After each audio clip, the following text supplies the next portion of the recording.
Hello दोस्तों, आज हम लेकर आए हैं सावर कंपनी का 2 एचपी मोनोब्लॉक मोटर, जिसका वाइंडिंग इस तरह से जल चुका है। देखिए पीवीसी स्लॉट में पिघलकर खत्म हो गया है, इसलिए इसको नया वाइंडिंग करेंगे। नया वाइंडिंग करने के लिए पहले पुराना वाइंडिंग को खोलना पड़ेगा। तो चलिए फटाफट इसको खोल लेते हैं, फिर नया वाइंडिंग करेंगे। दोस्तों, ये मोटर जलने का मेन कारण है ओवरलोड और ओवर हीटिंग। ओवरलोड के कारण ज्यादा हीट हुआ और जल गया। ज्यादा लोड इसलिए पड़ा क्योंकि इसे तालाब में चलाया जा रहा था, जहाँ पे ये क्षमता से अधिक पानी खींच रहा था। ऐसे में चलाने वाले व्यक्ति को चाहिए कि पाइप के पास अवरोध दें, क्योंकि जब बोरवेल से पानी खींच रहा होता है तो क्षमता भर खींचता है, लेकिन तालाब में ऐसा नहीं होता है, क्योंकि मोटर और पानी के जो सोर्स है दोनों बराबर लेवल पे रहता है। इस कारण से पानी ज्यादा उठाता है और मोटर हीट होता है। इसीलिए चाहिए किसान भाइयों को कि सेक्शन यानी जहाँ से पानी खींच रहा होता है या चकवाल रहता है लगा हुआ,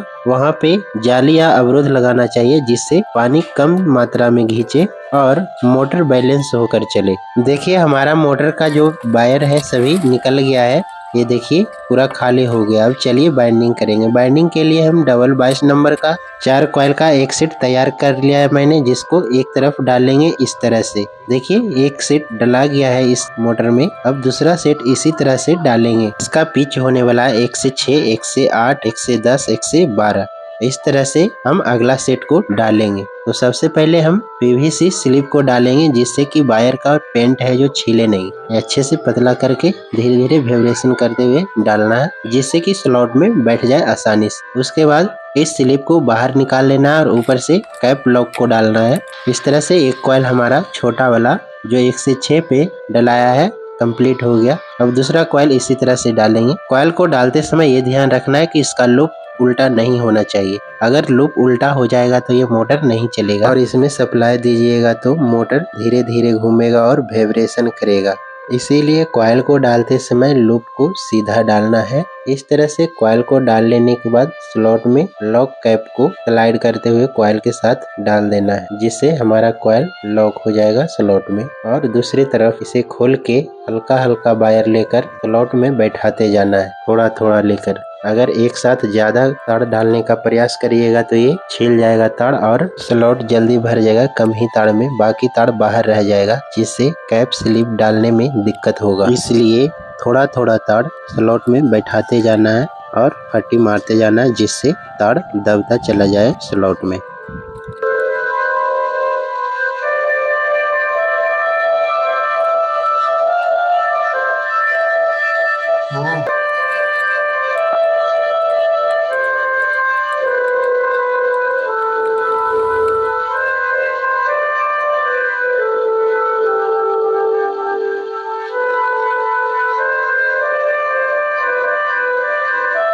देखिए दोस्तों, ये अब हमारा रनिंग बाइंडिंग का लास्ट कॉइल है, जो 1 से 12 पिच पे डल रहा है। इसको डल जाने के बाद हमारा रनिंग बाइंडिंग पूरा हो जाएगा और स्टार्टिंग बाइंडिंग करेंगे। इसके बाद ये स्टार्टिंग बाइंडिंग हो चुका है। अब इसका कनेक्शन करेंगे। 1 से 13वां पे जो हमारा लूप है उसको सीरीज करेंगे, जिससे हमारा स्टार्टिंग बाइंडिंग 4 कॉइल का एक सेट बन जाएगा। इसे जोड़ के अच्छे से स्लेविंग चढ़ा देना है, जिससे कि दूसरा कॉइल के साथ टच ना हो। इस वायर के गेज का बात करें तो ये 20 नंबर का है और इसमें 48 टर्न डाला गया है हर एक कॉइल में। ये सिंगल वायर का टर्न है, लेकिन रनिंग बाइंडिंग है जो डबल 22 नंबर से एक टर्न बनाया गया है। यहाँ पे देखिए इस लूप को जोड़ देते हैं। इससे हमारा 8 कॉइल का सेट बन गया रनिंग बाइंडिंग। इसमें भी स्लीविंग को चढ़ा के कंप्लीट कर देना है। अब हमारे पास 4 लीड बच जाएगा, 2 स्टार्टिंग का और 2 रनिंग का, जिसमें कॉमन बनाना है, एक स्टार्टिंग और एक रनिंग को। तो सबसे पहले हम ये जानेंगे कि ये ऐसे सेटिंग कैसे होगा। इसका राउटर मतलब इधर से डलाएगा या इधर से डलाएगा। अगर हमारा राउटर इधर से डलाएगा तो हमारा कनेक्शन पीछे के साइड रहेगा, तो हम ये दोनों में सीरीज करेंगे। अगर हमारा ये कनेक्शन आगे रहेगा तो हम ये दोनों से कनेक्शन करेंगे। तो ये कनेक्शन पीछे रहेगा, इसलिए हम पहले रनिंग का ले रहे हैं, उसके बाद स्टार्टिंग का। ये दोनों को हम कॉमन बनाएंगे। ये देखिए एक स्टार्टिंग और एक रनिंग, एक कॉमन बना दिया। इसमें ऑटो कट को जोड़ दिए हैं, ऑटोमेटिक मोटर को बंद कर देता है। ये यहाँ पे ऐसे लगता है। ये हमारा स्टार्टिंग का पॉइंट है जो कैपेसिटर इसमें जुटेगा और इसमें मेन लाइन।